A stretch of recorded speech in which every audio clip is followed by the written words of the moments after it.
Welcome back to Fox NFL Sunday, coming to you from the Fox Network Center. All right, folks, time now to check out the games that are not on Fox and kicking things off Buffalo, Springfield, and the Buffalo Bills.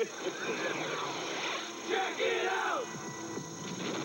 There's something happening here, but what it is ain't exactly clear.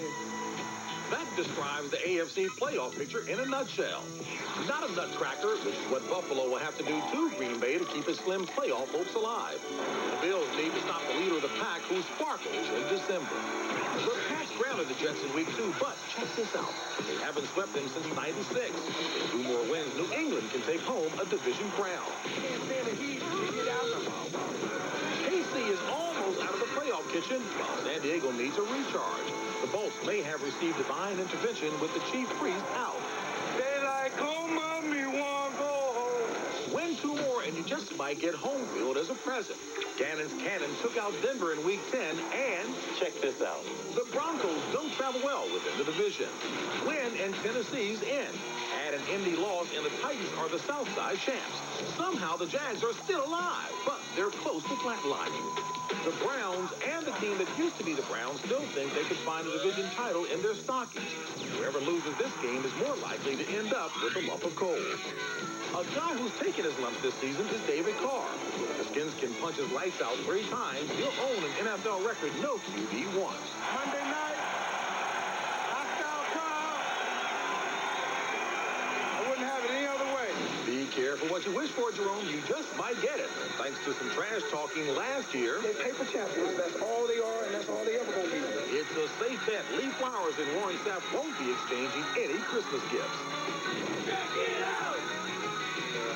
Boy, don't swallow your consonants on this program. They will get to you, Jimmy. Anyway, let me go to Big Boy Denver at Oakland. Well, no, we're going to talk AFC playoffs here. I think the Oakland Raiders today is the big day. I think Tennessee's going to run the table. They're the hottest team in football right now, but I think the Oakland Raiders, they get by the Denver Broncos. They run the table. They get Kansas City next week at home.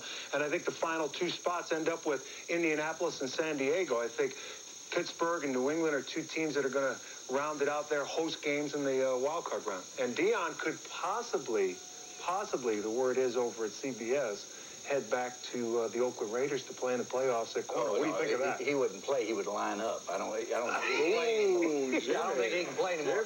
No, but you are right about one thing. You're right about Tennessee. They are the hottest team in the AFC, and they've got their last 2 games on the road. They'll win both of those, and that'll be the last time they're going to be on the road because they'll be at home throughout the playoffs. Now, I'm concerned about Steve McNair's health, but they are going into the playoffs better than anybody in the AFC. They are on a roll, and they're playing with a lot of confidence. Any Pro Bowlers on No Pro Bowlers, and they should have had a couple. Tampa Bay's hosting my team, Pittsburgh Steelers, on Monday night. Folks, when I was a little boy, I used to climb on top of the barn where my mama milked our Jersey cow.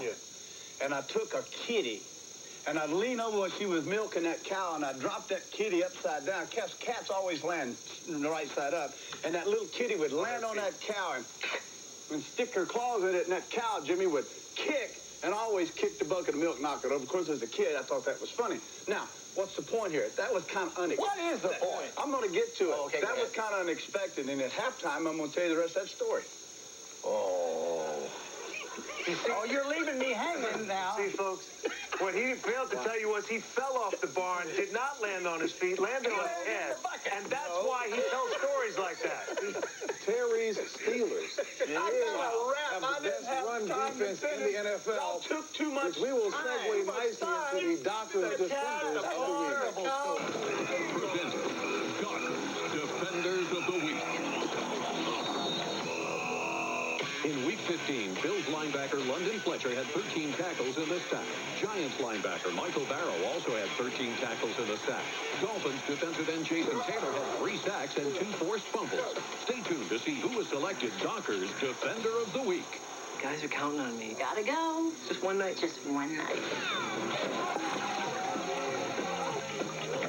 Nice hair.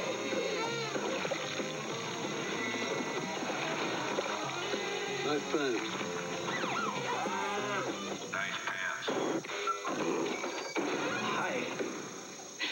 Nice pants. What have they been? Presenting Dockers Go Khaki with Stain Defender. See? Dolphins defensive end Jason Taylor ran roughshod over the Raiders with 3 sacks and 2 forced fumbles. So Miami's Jason Taylor wins last week's Doctors Defender. And if you want to vote for today's top defensive player, just log on to foxsports.com. The keyword is easy to remember, Doctors Defender. Speaking of defense, the Coast D is playing much better lately, and a big reason why, Tony Dungy. Coming up, Terry raps with his good friend. Meanwhile, there's nothing good about the Bengals. They have not had a winning season in 12 years. Chris Collinsworth knows just how to remedy that situation in Cincinnati. The Bengals are going to be $10 million under the cap next year. And, Commissioner, if you have to fine me for tampering, go ahead. But here are the free agents I'm going to sign.